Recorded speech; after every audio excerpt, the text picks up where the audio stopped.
ಗ್ಯಾರಂಟಿಗಳು ಕೂಡ ನಾವು ಮಾಡಿದೀವಲ್ಲ, ಎಲ್ಲ ಜಾತಿಯ ಎಲ್ಲ ಧರ್ಮದ ಜನರು, ಒಂದು ಜಾತಿಯವರಲ್ಲ ಅಥವಾ ಒಂದು ಪಕ್ಷದವರಲ್ಲ. ಬರೀ ಕಾಂಗ್ರೆಸ್ ಪಕ್ಷದವರಿದ್ದಾರ? ಬಸ್ನಲ್ಲೆಲ್ಲ ಇವತ್ತು 142 ಕೋಟಿ ಮಹಿಳೆಯರು, 142 ಕೋಟಿ ಮಹಿಳೆಯರು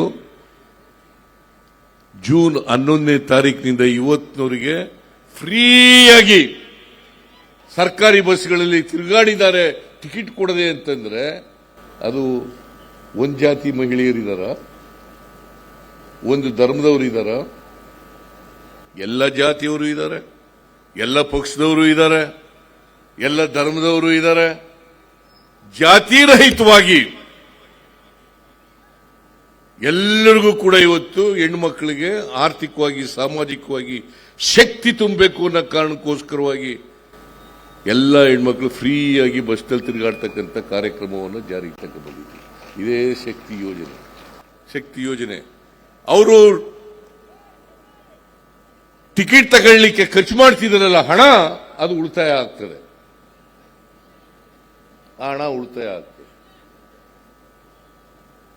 ಜೊತೆಗೆ ಗೃಹಲಕ್ಷ್ಮಿ ಅಂತಕ್ಕಂಥ ಇವತ್ತು 1,17,00,000 ಹೆಣ್ಣುಮಕ್ಕಳಿಗೆ, 1,17,00,000 ಹೆಣ್ಣುಮಕ್ಕಳಿಗೆ, ಮನೆ ಯಜಮಾನಿಯರಿಗೆ ತಿಂಗಳಿಗೆ 2,000 ರೂಪಾಯಿ, ತಿಂಗಳಿಗೆ 2,000 ರೂಪಾಯಿ.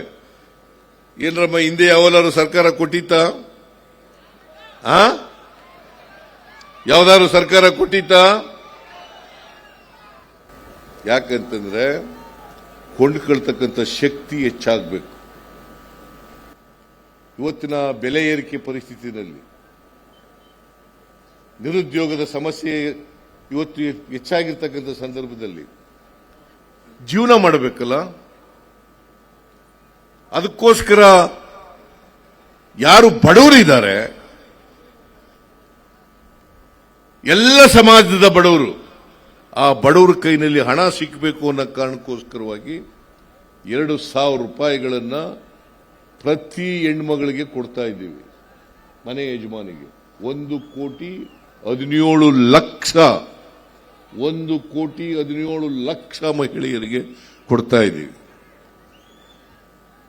2,000 ರೂಪಾಯಿ ಉಳಿತು, 2,000 ರೂಪಾಯಿ ಸಿಕ್ತು ತಿಂಗಳಿಗೆ. ಜೊತೆಗೆ ಗೃಹ ಜ್ಯೋತಿ ಕಾರ್ಯಕ್ರಮ 1,61,00,000 1,61,00,000 ಗ್ರಾಹಕರಿಗೆ 200 ಯೂನಿಟ್ ವರೆಗೆ ಬಿಲ್ ಕಟ್ಟಾಗಿಲ್ಲ, ದುಡ್ಡು ಕೊಡಾಗಿಲ್ಲ, ಬಿಲ್ಗೆ ಅವರಿಗೆ ಬಿಲ್ ದುಡ್ಡು ಇಲ್ಲದೆ ರೀತಿಯಲ್ಲಿ ಕೊಡ್ತೀವಿ. 200 ಯೂನಿಟ್ ವರೆಗೆ ವಿದ್ಯುತ್ ಶಕ್ತಿ ಮನೆಯಲ್ಲಿ ಬಳಸ್ತಾರಲ್ಲ, ಅದಕ್ಕೆ 200 ಯೂನಿಟ್ ವರೆಗೆ ಫ್ರೀಯಾಗಿ ಕೊಡ್ತೀವಿ. ಆಮೇಲೆ ನಾನು ಅನ್ನಭಾಗ್ಯ ಕಾರ್ಯಕ್ರಮ, ಯಾರು ಕೂಡ ಬಡವರು ಹಸಿದು ಮಲಗಬಾರದು, ಶ್ರೀಮಂತರು ಮಾತ್ರ ಹೊಟ್ಟೆ ತುಂಬಿಸ್ಕೋಬಾರದು, ಬಡವರು ಹೊಟ್ಟೆನೂ ಕೂಡ ತುಂಬಬೇಕು. ಕರ್ನಾಟಕದಲ್ಲಿ ಹಸಿವು ಮುಕ್ತ ರಾಜ್ಯ ಆಗಬೇಕು ಅಂತೇಳಿ ಹಿಂದೆ 7 ಕೆಜಿ ಅಕ್ಕಿಯನ್ನ ಫ್ರೀಯಾಗಿ ಕೊಡ್ತಾ ಇದ್ದೆ. ಆಮೇಲೆ ಬಂದಂತ ಸರ್ಕಾರ, ಬಿಜೆಪಿ ಸರ್ಕಾರ 5 ಕೆಜಿಗೆ ಇಳಿಸ್ಬಿಟ್ರು.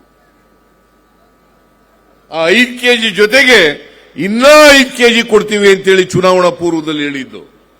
ಅದಕ್ಕೋಸ್ಕರ ಇವತ್ತು ಕೇಂದ್ರ ಸರ್ಕಾರದವರು ಅಕ್ಕಿ ಕೊಡಲ್ಲ ಅಂತಂದ್ಬಿಟ್ರು ನಮಗೆ. FCIನವರು, ಫುಡ್ ಕಾರ್ಪೊರೇಷನ್ ಆಫ್ ಇಂಡಿಯಾ, ಅಕ್ಕಿ ಕೊಡಲ್ಲ ಅಂತ ಹೇಳ್ಬಿಟ್ರು. ಅದಕ್ಕೆ ನಾನೇನ್ ಮಾಡಿದೆ, 1 ಕೆಜಿ ಅಕ್ಕಿಗೆ 34 ರೂಪಾಯಿನಂತೆ, 170 ರೂಪಾಯಿ 5 ಕೆಜಿಗೆ ಪ್ರತಿ ಒಬ್ಬರಿಗೆ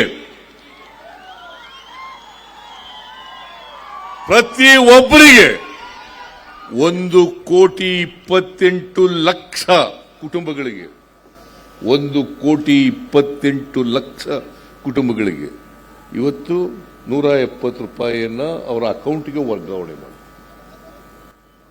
ಯುವ ನಿಧಿ ಕಾರ್ಯಕ್ರಮ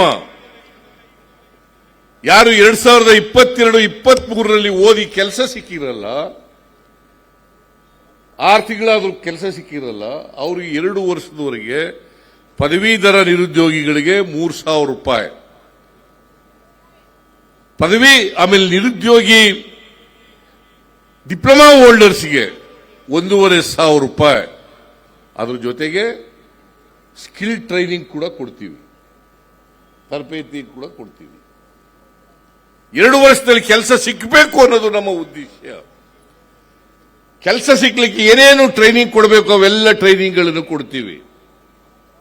ಇವೆಲ್ಲ ಕಾರ್ಯಕ್ರಮಗಳಿಂದ ಇವತ್ತು 4.5 ಕೋಟಿ ಜನಸಂಖ್ಯೆಗೆ 4,50,00,000 ಜನರಿಗೆ ಒಂದಲ್ಲ ಒಂದು ತಿಂಗಳಿಗೆ 4,000 ರಿಂದ 5,000 ರೂಪಾಯಿಗಳನ್ನ ಕೊಡ್ತಾ ಇದ್ದೀವಿ. ಹಿಂದೆ ಯಾವ್ದಾದ್ರು ಸರ್ಕಾರ ಕೊಟ್ಟಿತ್ತ? ಆರ್ಥಿಕವಾಗಿ ಶಕ್ತಿ ಬೇಕಲ್ಲ, ಸಾಮಾಜಿಕವಾಗಿ ಶಕ್ತಿ ಬೇಕಲ್ಲ, ಅವ್ರ ಮಕ್ಕಳು ಓದಿಸ್ಬೇಕಲ್ವಾ, ಅವರು ಕಾರ್ಮಿಕರು ಅವರ ಕಾರ್ಖಾನೆಗಳಲ್ಲಿ ಎಲ್ಲಿ ಕೆಲಸ ಮಾಡ್ತಾರೆ ಅಲ್ಲಿ ಹೋಗ್ಬೇಕಲ್ವಾ, ಕೂಲಿ ಮಾಡಕ್ ಹೋಗ್ಬೇಕಲ್ಲ. ಅದಕ್ಕೋಸ್ಕರ ಅನೇಕ ಕಾರ್ಯಕ್ರಮಗಳನ್ನು ಇವತ್ತು ಇವೆಲ್ಲ ಕಾರ್ಯಕ್ರಮಗಳು ಕೂಡ ನೇರವಾಗಿ ಫಲಾನುಭವಿಗಳಿಗೆ ತಲುಪ್ತದೆ, ಮಧ್ಯವರ್ತಿಗಳಿಲ್ಲ. ಅದಕ್ಕಾಗಿ ಈ ವರ್ಷ ನಮ್ಮ ಸರ್ಕಾರ 38,000 ಕೋಟಿ ರೂಪಾಯಿಗಳನ್ನು ಖರ್ಚು ಮಾಡ್ತಾ ಇದೆ. 38,000 ಕೋಟಿ. 24-25ರಲ್ಲಿ 24-25ನೇ ವರ್ಷದಲ್ಲಿ ಮುಂದಿನ ವರ್ಷ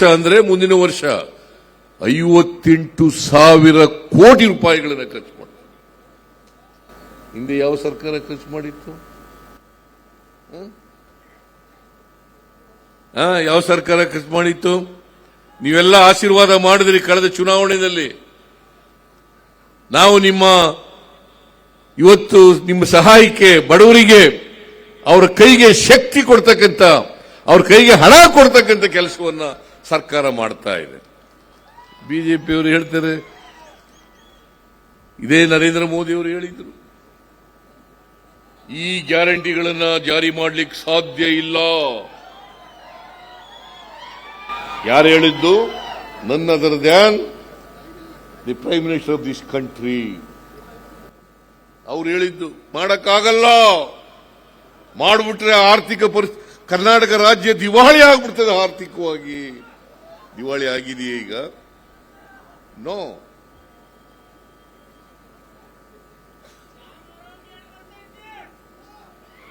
ದಿವಾಳಿ ಆಗಿಲ್ಲ. 5 ಗ್ಯಾರಂಟಿಗಳನ್ನು ಕೂಡ ಜಾರಿ ಕೊಟ್ಟಿದ್ದೀವಿ. ಕರ್ನಾಟಕದ ಆರ್ಥಿಕ ಪರಿಸ್ಥಿತಿನೂ ಕೂಡ ಸುಭದ್ರವಾಗಿ ಇಡ್ತಕ್ಕಂಥ ಕೆಲಸವನ್ನು ಕೂಡ ಮಾಡಿದ್ದೇವೆ ಅಂತಕ್ಕಂಥ ಮಾತನ್ನ ಹೇಳಲಿಕ್ಕೆ ಬಯಸ್ತಾ ಇದ್ದೀನಿ.